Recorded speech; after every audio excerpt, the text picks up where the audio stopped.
family. What's going on? Welcome to Thinking Out Loud with Dr. Brian Williams. That's me. I've been thinking through this concept of just not giving up.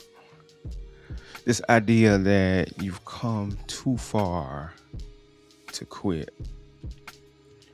This idea that you have the capability and the propensity to keep going even when you don't feel like it. This idea that something has been started in you, with you, through you, and it has to be completed. Listen, sometimes we get to places in our lives in which we just feel like giving up, right? Whether or not that's in your career, maybe that's in your marriage, maybe that's in some entrepreneur invention, or in something that you're trying to create. And this idea that you want to quit comes because life just gets hard, right? Life gets difficult. Life gets frustrating. Life gets to a point where we don't want to keep pressing on. And what it is that you do in those moments define who you are, who you become, and the growth that you're able to see in your life when you fight through those thoughts of giving up. Listen, we've all experienced it at some point in our lives, this idea, this propensity to give up. And today, I just want to encourage you that you've come too far to quit. This is what's been on my mind maybe the last 2 to 3 weeks, that you've just come too far. You've put in too much work to quit in this moment. So I want you to share this to someone who you know is on the verge of quitting, someone you know that may be on the edge of quitting, and we're just thinking out loud about this concept of persevering through hard things. Because I don't care where you are in life, I don't care how rich you are, how poor you may be, I don't care what your socioeconomic status is, I don't care what your ethnicity is, I don't even care what your religion is. At some point you're going to feel like quitting and giving up. And I'm here to encourage you and tell you you've come too far to quit. Listen, and maybe that's not you right now. Maybe this isn't your season where you feel like giving up or you feel like quitting. Maybe this isn't your season, but you know someone who's in this season of quitting, of giving up, don't know the next step, or either they know the next step and don't want to take the next step. They're comfortable where they are, but they know that if they don't move, they're going to be forced to quit. You need to share that with them right now. Go on your page right now, YouTube, Instagram, Facebook, whatever. Tell them Doc is in the dungeon right now. We're live and we're thinking about the concept of what it takes to persevere.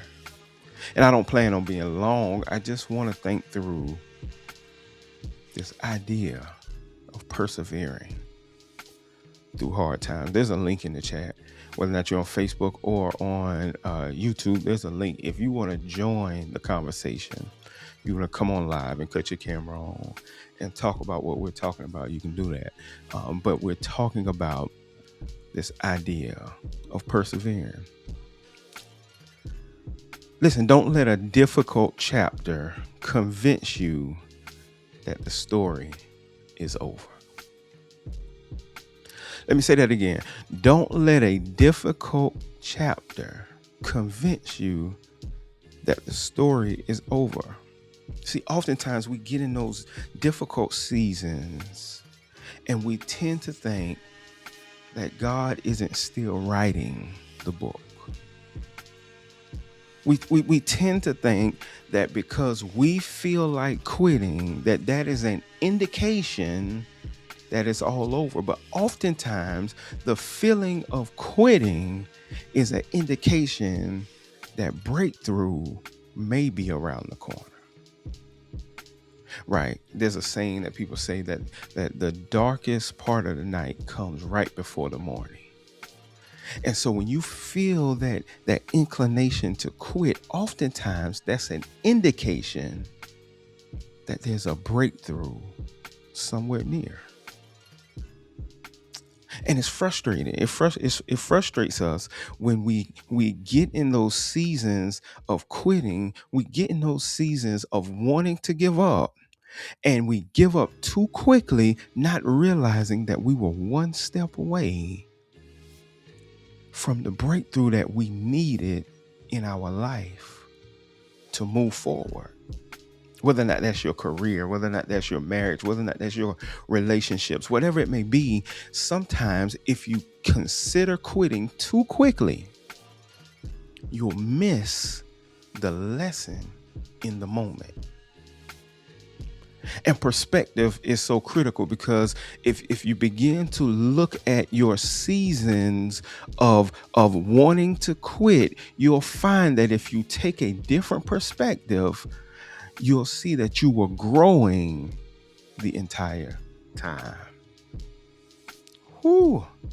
Pecan Tan says, sometimes it's an indication that God is no longer with us, which isn't true. Exactly right. He never leaves us. He never forsakes us. But sometimes he feels distant from us. Watch this. And he's not distant from us because he moved. He seems distant from us because we moved. Maybe we stop worshiping, maybe we stop praying, maybe we stop getting into the word, or maybe we stop doing the things that we need to do to stay close to him, and it feels as if he's walked away. But those difficult chapters don't indicate that the story is over. It's just a chapter that considers or begs us to grow. Listen, I heard a quote one time that said this: you didn't come this far just to come this far. Let me say that again. You didn't come this far just to come this far. In other words, there is more to your life. There's more to your story than you've accomplished. In fact, some people say that the best is what? Yet to come. And if you quit too soon, if you give up too fast, you'll miss the best living in the past and what used to be. Right? But the idea that we have to persevere through tough times is not an easy concept for us to grasp, because I was speaking with somebody about this earlier today, because we have this idea, especially in westernized culture, that everything in our lives is supposed to make us happy. Everything that we do is supposed, the overall goal of our life is to be happy.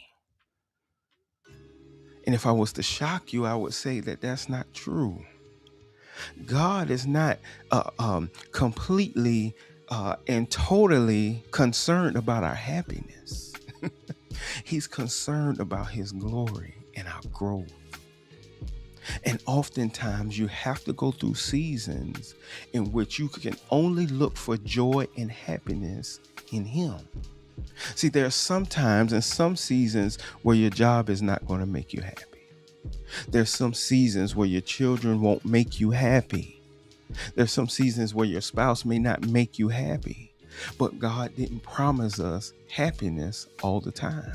And so when we find ourselves in positions and places where what we depended on to be happy no longer makes us happy, now we want to quit. Pecan Tan says, keyword seems, because in those moments, our focus is elsewhere. I posted something a few weeks ago that said, you may be closer than you think. closer to whatever that breakthrough is, that new position, that new spouse, whatever it is, you may be closer to it than you think. And why is that? Because oftentimes our perspective and how we see a thing determines how we process it. It's called the theory of perspective. Where we sit determines what we see, and what we see determines what we do. In fact, I'm willing to say that when Peter was sinking on the boat, or when he stepped off of the boat and he began to sink, that he shifted his gaze off of Christ. But when he shifted back to Christ, he had enough wherewithal to reach out to him. Not because he knew he was there internally, but because he saw him again. Listen, when you shift your perspective onto what it is that you're supposed to be looking at, oftentimes that'll help you see that you may be closer to the breakthrough that you need than you think you are. Quit looking at how far you have left and start looking at how far you've already come. Listen, quit looking at how far you have left in the race and look at how far you've already come. You've made so much more progress in this area of your life than you believe you have. See, a month ago, a year ago, you might have done something different. You might have thought a different way. You might have had a different perspective. But now, if you start to look at how far you've come, you'll realize that in the moments and seasons in which you wanted to give up, watch this, you were growing all along. You're not the person that you used to be. You're not the person that used to just quit and not even consider what was ahead of them. Listen, you may be almost at the finish line. You may be almost at that breakthrough. And the reality of it is this: you may not be almost there, but you'll never know if you quit. And so I just want to, a few moments, just encourage you not to quit. I want to encourage you not to give up. And I don't know specifically what area of your life that you're considering giving up in, but I want to encourage you that if he started the work, then he's going to complete the work. That's if he started. That doesn't apply to everyone or everything, but if he started it, he's going to complete it. Listen, I just want to encourage you. You've already survived 100% of your worst days. Let me say that again. You've already survived 100% of your worst days. The days that you cried all day, didn't get any sleep, cried all night. Old folks say you walked the floor. You couldn't, you were restless. The days that you wanted to quit and give up. The days that you didn't see anything coming that was sunshine. Right? The days that you were in the valley and in the tunnel. You survived it. You survived it. And what was in front of you then is behind you now. And so you have to remember the victories that you've already had. When you're pressed to give up, you have to check your own resume and understand that you've come through so much already. When you're in those moments that you want to give up, you have to look at your track record, at the fact that you have survived every worst day that you've ever had. You survived it, and it's behind you, which means that wherever you're in now, you can survive it as well. And we don't like to hear that in those moments. We don't like to hear that sometimes we need to have the right perspective that we're survivors. Why? Because we live in a culture that teaches us that we should always be thriving, that we should always be happy. We should always be on the up and up. But the reality of life, if you're a husband, a wife, if you're a parent, if you're an entrepreneur, if you are a professional in any capacity, the reality of life is that you will have seasons where you're just surviving, where you're just getting by. And we don't like those seasons, but those seasons are the seasons that causes us to grow more than our seasons where we are the most successful. The person that survived that last challenge is the same person facing this one. If you survived it before, if you've gotten through it before, if you've made it out of it before, then you have the capability to do it again. Listen, and maybe you're on here, it's a good bit of people in here. Maybe you're on here and this ain't for you. Guess what? At some season in your life, it will be. And at some juncture of your life, you're going to have to figure out and understand that I can survive it. In order to survive, in order to persevere, in order to not quit, you have to remember who you are.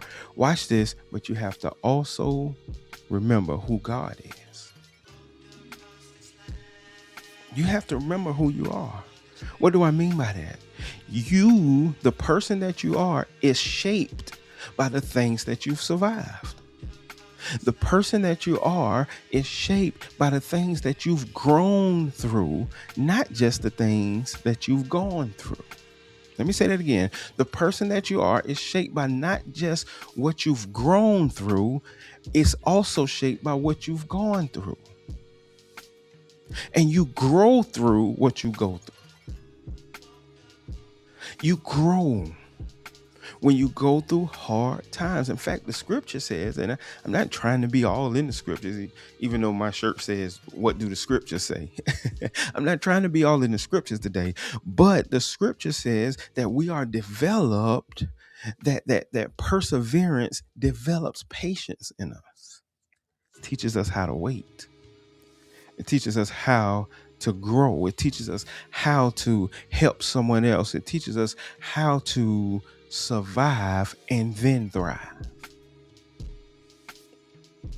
The obstacles in front of us will soon be behind us if you keep going and keep growing. See, oftentimes we don't look at the difference between going and growing. And we just go through things. But in order to grow through things, you have to self-reflect and look back at what that thing taught you. So, yeah, maybe you had a child out of wedlock. What did it teach you? You had some issues in your marriage. What did it teach you? You've had some parenting issues with one of your children. What did it teach you? You've had some seasonal issues on your job. What did it teach you? Don't just go through, grow through. Because growth is the defining characteristic of greatness. See, great people are consistently growing people. They don't just go through, they grow through. And it's essential that in whatever season you find yourself in, instead of quitting, start growing. See, what if that caterpillar quits and doesn't get out of that cocoon? They never become the butterfly. If that little chick never burst through the shell of that egg, it never has life to the full. And so often we're so focused on going through that we're not focused on growing through. And God wants to take us to a place where we're not just looking at what it is we're going through, we're looking at how we're becoming because of it. Listen, you survived 100% of your worst days. Listen to this. You quitting guarantees failure. Quitting guarantees failure. When you quit, it is a guarantee that you will fail.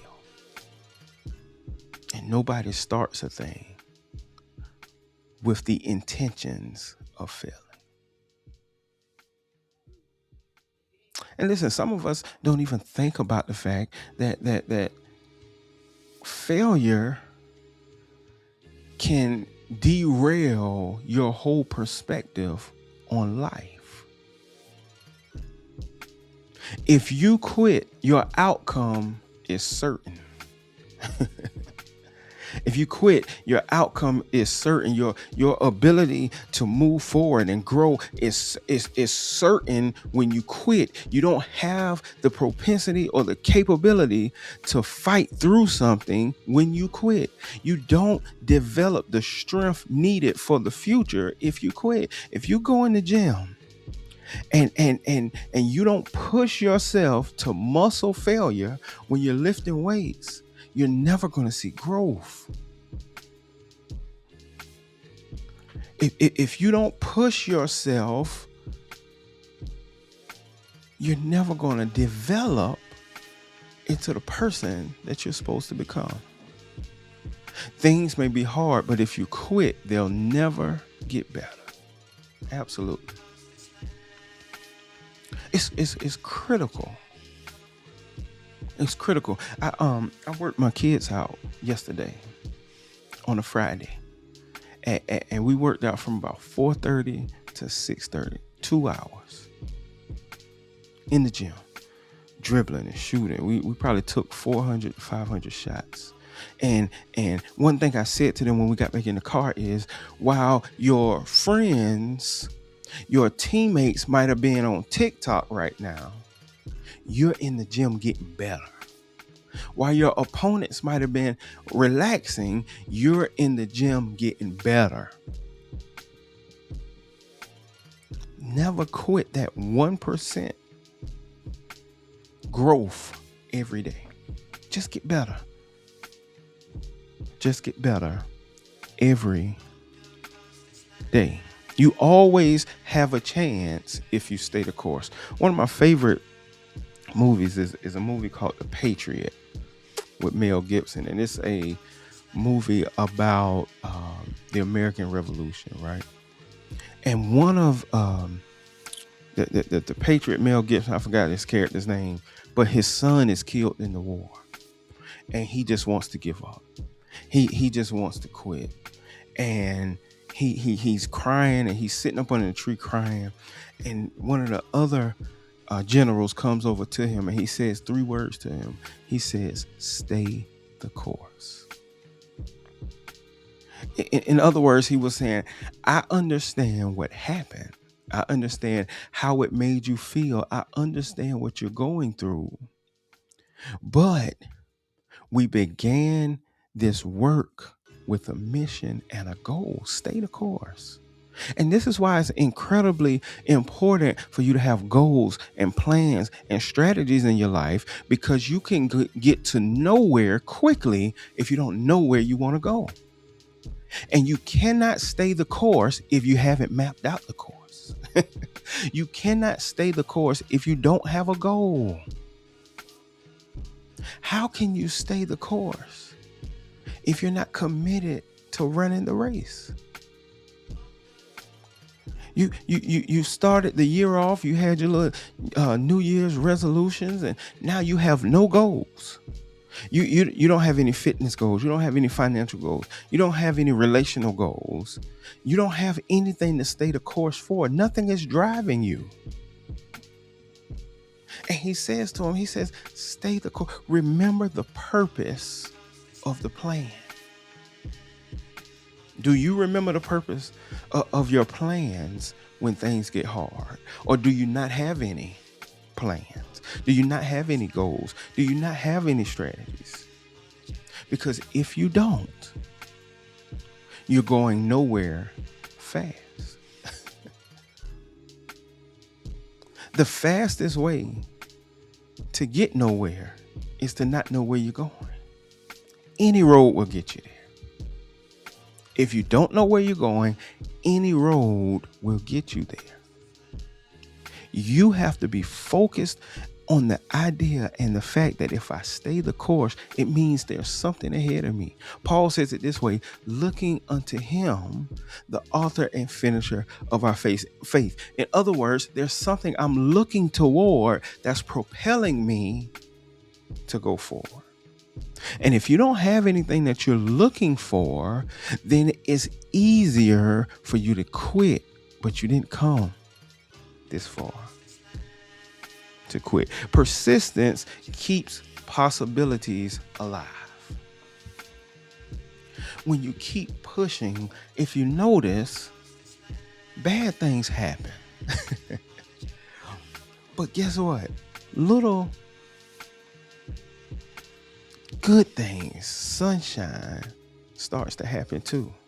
You start to see that there are things that will go right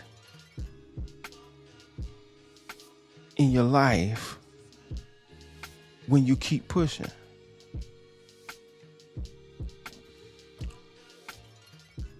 And sometimes it's little specks of things. Listen, let me just be transparent. When we were starting this school year, listen, it felt like we didn't even get no time off from the last school year.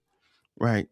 And so we were starting, I was just frustrated. I was just like, you know what, this can't be it. I gotta find something else. It's gotta be something that I'm supposed to be doing. Right? It's gotta be something that I'm supposed to be doing. And I just got frustrated, didn't want to start. But this first full week of school, I started to get my mojo back. I started to see the light in kids' eyes about learning. I started to see how my staff and my teachers get so amped up and excited to be able to educate kids. And it started to renew some things within me that I thought were gone.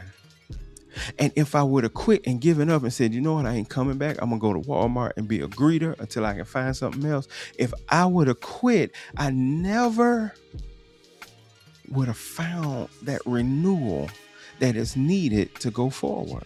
Listen, PK 10 says lost sight, lost direction, and impossible journey.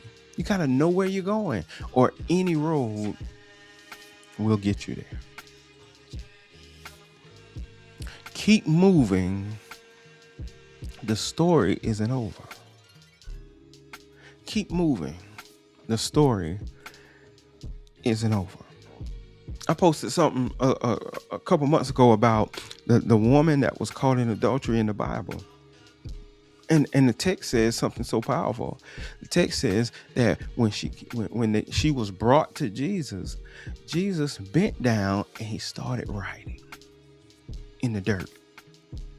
And it says whatever it is that he wrote, the people who were trying to condemn this woman saw it and they start dropping their stones and walking away. Who knows what he wrote? We don't know. Maybe he was writing down the sins of those people who were trying to stone her. Maybe he was writing what he knew about those people. Who knows what he wrote? But the powerful thing in the text is that when they were ready to end her story, he kept writing. Just because you're in a rough chapter doesn't mean that he's done writing. You can't quit just yet. Listen, growth happens when you want to give up. Why is that? That's a critical thought. Growth happens when you want to give up, because in those moments and seasons of you wanting to give up, guess what you start to do? You start to figure out how to solve the problem, or how to get closer to solving the problems that you have, because you're faced with an ultimatum. I can either keep going or I can stop. And most people, we don't want to quit.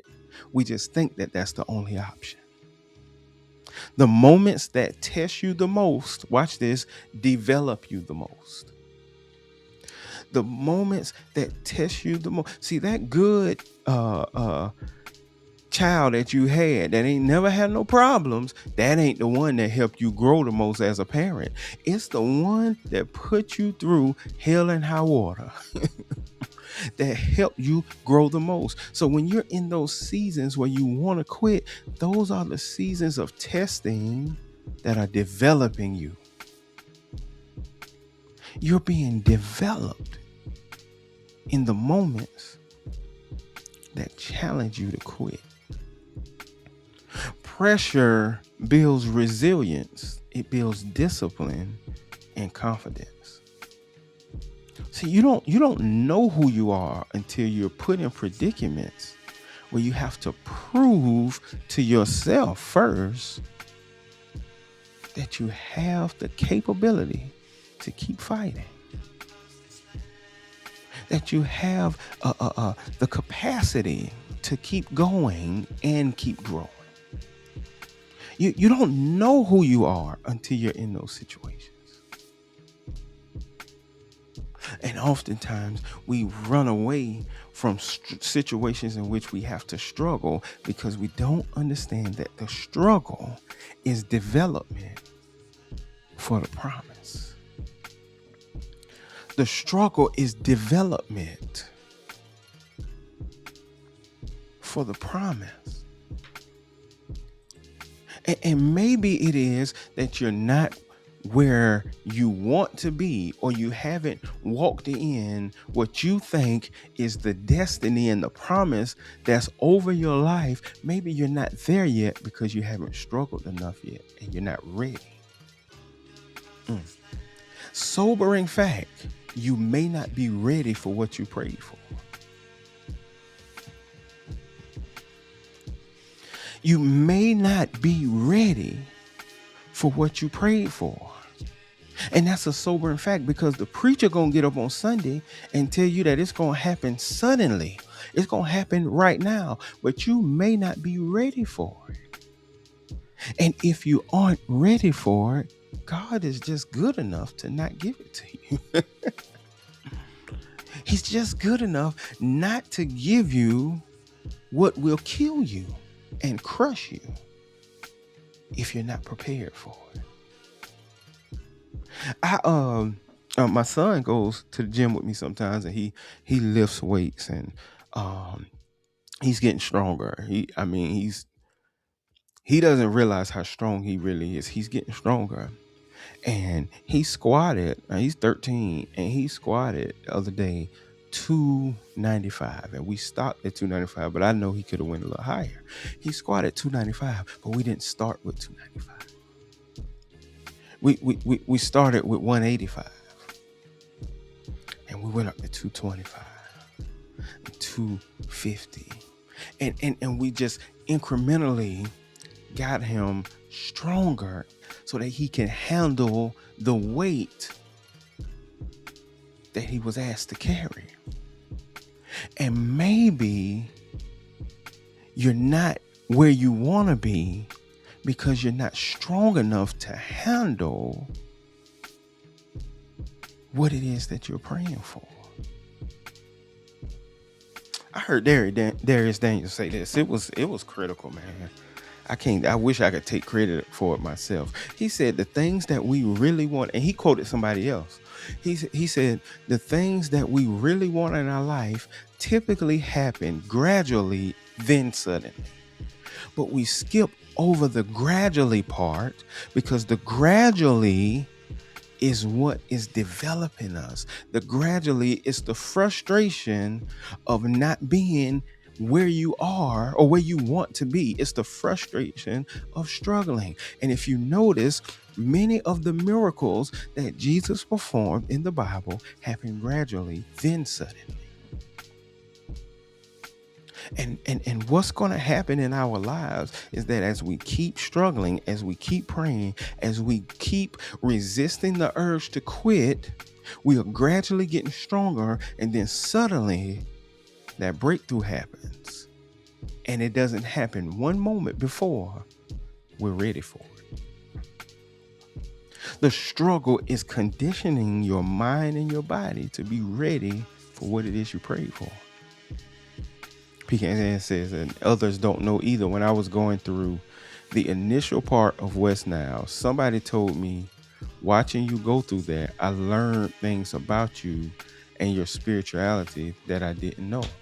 Our struggles are teaching us who we are, who God is, but it is a testimony, the way we handle them, of how strong you can become or another person can become. See, you never know how what you do every day is impacting someone else that you don't even know is watching. I was talking to a parent yesterday, and the parent is they have 2 kids. They have 4 kids at my school, and one of them, they had another one that just moved on to high school, right? And the one that moved to high school is just the sweetest. She would come check on me every day, 6th, 7th, 8th grade, every day. She see me in the hallway. Hey, Dr. Williams, how you doing? Anything you need?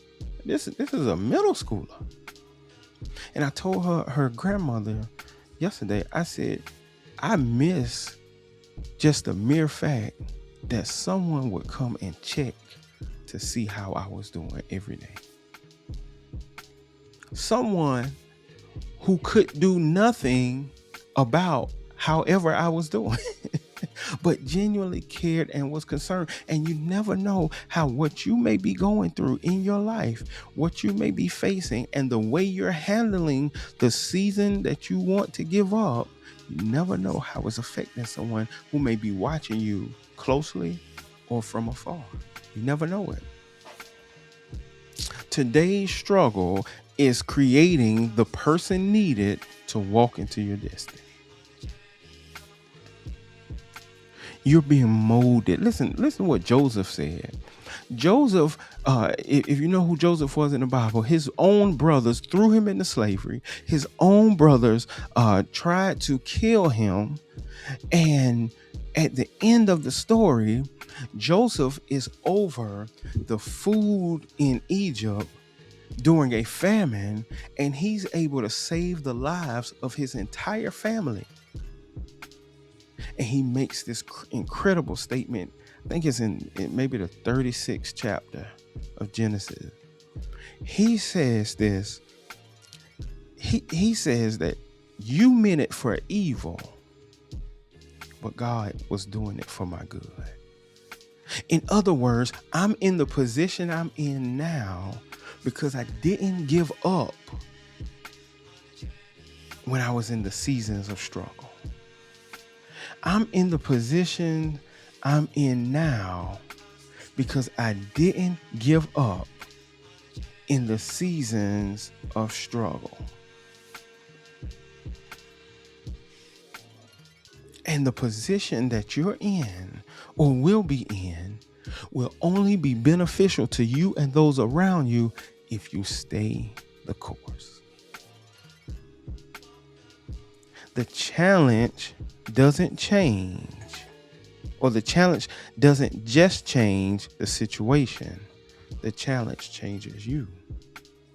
Let me say that again. The challenge doesn't just change the situation. The challenge changes you. It's not about what you are becoming. It's more about who you are becoming.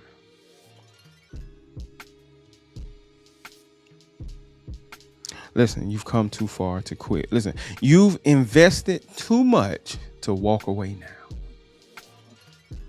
Maybe that's your marriage. Maybe that's your entrepreneurial efforts. You've invested too much. You can't walk away now. You can't give up now. Maybe it's your career. You can't give up now. Maybe it's your parenting and you've got that one kid, that one child that won't do right. You've put too much effort into it, into him, into her to walk away now. Don't waste your time, energy, and effort giving up. You'll be wasting all of the years of effort if you quit. Every step that you took required something from you. And whatever it is that was required of you helped you become better and not bitter. And if you're not careful, you will wallow every day in your feelings of wanting to be happy, not realizing that whatever you go through, you should grow through. Difficult seasons are seasons. They won't last. They won't last. The old folk used to say, trouble don't last always. And so you have to resist the urge. You have to resist the urge to quit. And oftentimes, I talk about this often, especially in leadership circles. Oftentimes, we allow temporary emotions to erase permanent progress. Let me say that again.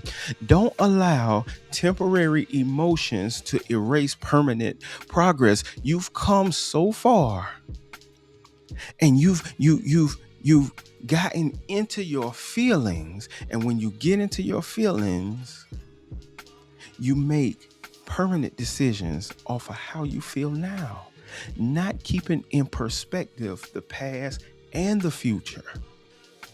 I've seen this happen so often.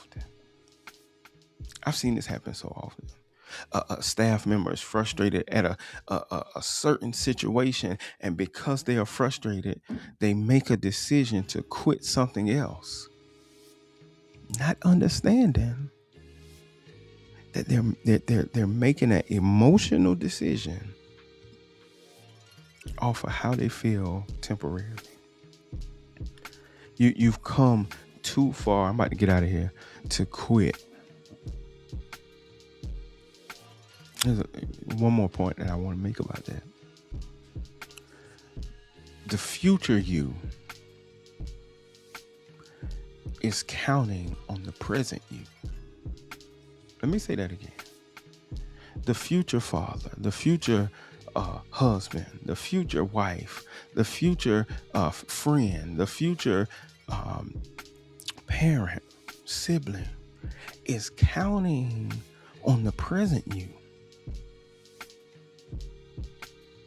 The decisions that you make today will determine where you end up tomorrow. In fact, the life you want is on the other side of today's decision. The life you want. You've got to make up in your mind, what is it that I want out of life? Let's take it a little deeper spiritually. What is it that God has placed me on the earth to accomplish? And that is what should be driving my decision making. See, because here's the sobering fact that I've said before. God is less concerned with your happiness than he is his glory. And the problem that we're facing, especially for those of us who are believers, is we think that God wants us happy all the time. And it's just not the case. He doesn't. In fact, I don't even think he cares as much about us being happy as he does us giving him glory through what we go through. It's for his glory, not for ours. Because if he wanted to, he didn't have to breathe in us every morning. He could let you expire. But there's something that he has for you to do in the earth. And it's for him. It ain't for you. The life you want is on the other side of today's decision. Listen, your future self will either thank you or regret you. Your future self will either thank you or regret you. Regret, I used to tell my basketball players this, regret is one of the worst things to live with. When you constantly look back at your life and you say, you know what, if I had done this, or this, if I had taken inventory of the moment, if I had focused my attention and energy on being better in that moment, I may have developed into something different. And I talk about that in with my kids, primarily in sports. Don't get off that basketball court feeling like you could have went harder than you went. You should get off that court exhausted because you gave it everything you had. Listen, if you want to find the most potential on earth, go to the cemetery. Because people die every day not fulfilling what they were put here to do. People die every day and don't fulfill what they were put here to do because they either don't understand purpose or, watch this, they quit on what they are supposed to persevere through. Your future self will either thank you or regret you. Success in our life belongs to people who endure. Listen, there's a scripture that I've always pondered and always thought about. And it says, everybody knows it. It says, the race is not given to the swift or the strong. Watch this. But to the one that endures to the end. Now, there's some critical things in there. The race is not given to the swift, meaning the quick, the fast, or the strong, meaning the one that has the most ability in themselves, but to the one that endures. Now, watch this. In order to endure, I would say that you need to be strong. But the text says something different. It says the race is not given to the swift or the strong, but, which contrasts it, there's a difference between being strong in this text and enduring. What is the difference? It's talking about being swift in your own abilities, being strong in your own capacity, versus being able to be strong and endure because of your willingness to submit to God. Listen, you can survive whatever you're going through if you understand that you cannot survive it in your own strength. You can't get to the finish line in your own strength. You've got to recognize that you need help. You're not independent. You are dependent. God didn't create us to be independent. He created us to be dependent. Thus, he says it's not good for man to be alone. He wants us to be dependent on him and on others. You've got to endure. The future is worth pressing on. Listen, that's all I got, man. I have been thinking about this for about 2 weeks, that we've got to get to a place where we understand that whatever it is we go through, we have to grow through. And maybe you're not looking at your life through the lens of growth. Maybe you're looking at how far you have to go, but you're not focused on how far you've already come. You're not focused on how far you have already come. And if you were to focus on the fact that last year you're better now than you were last year, and you're better now than you were 2 years ago. You're better now than you've ever been. If you focus on that, then you'll understand that quitting is not an option. It's not worth quitting. Listen, do me a favor, as I always ask you. If something that was said here, crop it, cut it, send the timestamp to someone who needs to hear some motivation, some encouragement. Because guess what? Motivation is not going to get you up every morning. You can listen to Eric Thomas every morning. You can listen to Inky Johnson every morning. Motivation is not going to wake you up every morning. What's going to wake you up every morning is discovering your purpose and understanding, hey, I'm one step closer to where I ultimately want to be. And even the seasons in which I feel like quitting, I'm actually growing as I'm going. I'm being developed in the darkness. See, I told my kids, I say, listen, don't worry about all the limelight that people get on social media for being a outstanding athlete, and don't worry about all of that. You continue to grind in the darkness. And when it's time for you to step into the light, you're going to be prepared for the moment. See, so many people, I try to teach them, so many people are in the light too early. And because they're in the light so early, when it's time for them to step into the moment, they're not ready for it. So much pressure has been heaped on them. So much pressure has been put on them. But if you continue to do the mundane, boring things in the dark that nobody is watching, eventually, when the lights come on, you're going to be ready for it. If you don't quit. I'm going to end with this quote by the Apostle Paul. He says this: be not weary in well-doing. In other words, don't get tired of doing good. Don't get tired of doing the mundane things, the things that are boring, the getting up early, going to bed late, the getting in the gym, being active, praying and reading. Don't be not weary. Don't get tired of doing the right thing. Because in due season, you will reap